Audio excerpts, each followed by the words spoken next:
ఖబర్దార్ కేసీఆర్, మరి ఇండైరెక్ట్గా నువ్వు చేస్తున్న ఈ పిన్ ప్రజలందరూ గమనిస్తూ ఉన్నారు.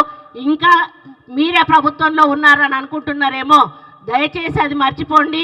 ఈరోజు కాంగ్రెస్ ప్రభుత్వం రేవంత్ రెడ్డి గారి నాయకత్వంలో ప్రజా సంక్షేమం, అభివృద్ధి, హెల్త్, ఎడ్యుకేషన్ అనే వాటిని మరి ఒక ముందుకు తీసుకుపోతున్న సమయంలో మీరు మధ్య మధ్యలో మరి ప్రభుత్వం చేస్తున్న కార్యక్రమాలు ఒప్పుకోకుండా ఇలాంటి తప్పుడు ప్రచారాలు, అసభ్యకరమైన ప్రచారాలు చేసి మరి దయచేసి మీరు ప్రజల కోపానికి ఆహుతులు కావద్దని చెప్పి హెచ్చరిస్తూ, నేను నిజంగా మానసికంగా చాలా బాధతోటి దుఃఖం వస్తూ ఉంది. నాకు అసలు ఏం చేయాలో తెలియట్లేదు. నిన్నటి నుంచి కూడా నిన్న ఏడ్ చేశా, నాకు అది చూడంగానే ఏడుపు వచ్చేసింది.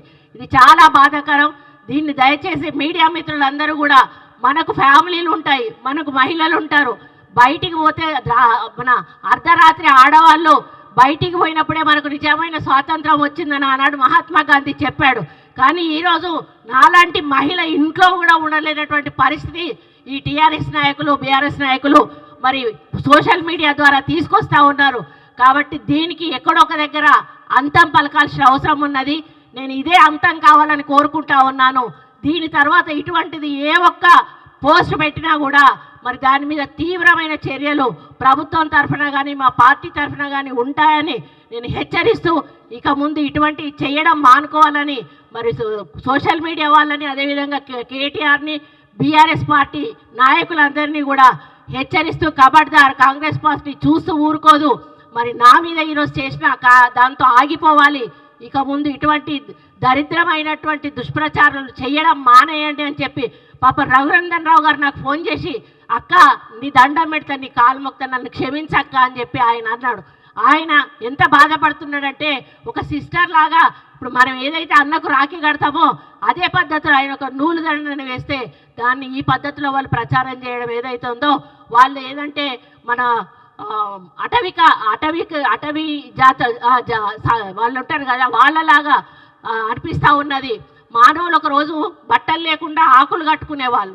ఈరోజు మనం బట్టలు కట్టుకుంటున్నామంటే ఎవరిదయ్యా? మార్కండేయుడు దయ వల్ల ఆయన నూలు పోగును తయారు చేస్తాను. నూలు పోగు ద్వారా ఈరోజు మనం బట్టలు కట్టుకుంటున్నాం.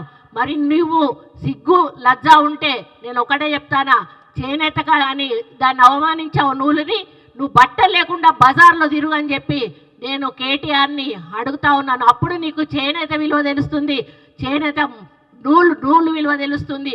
నీకు నూలు విలువ తెలియకుండా ఈ విధంగా ప్రచారం చేయడం ఏదైతే ఉందో చాలా బాధాకరం. నూలు విలువ తెలిసిన వాడు అయితే నువ్వు బట్టలు ఇప్పి బజార్లో తిరుగు, లేకపోతే క్షమాపణ చెప్పి తప్పైంది అని చెప్పి ఇంకొకసారి అట్లాంటి పోస్టులు రాయకుండా చూసుకోవాల్సిన బాధ్యత నీ మీద ఉంది కేటీఆర్. ఒకవేళ నువ్వు చేయకపోతే ఇంకోసారి ఇట్లాంటి పోస్టులు పెడితే నిన్ను బట్టలిప్పించి ఉరికిచ్చే కార్యక్రమం తప్పకుండా కాంగ్రెస్ పార్టీ కార్యకర్తలు, నాయకులు చేస్తారనే విషయాన్ని మరి మర్చిపోవద్దు అని హెచ్చరిస్తూ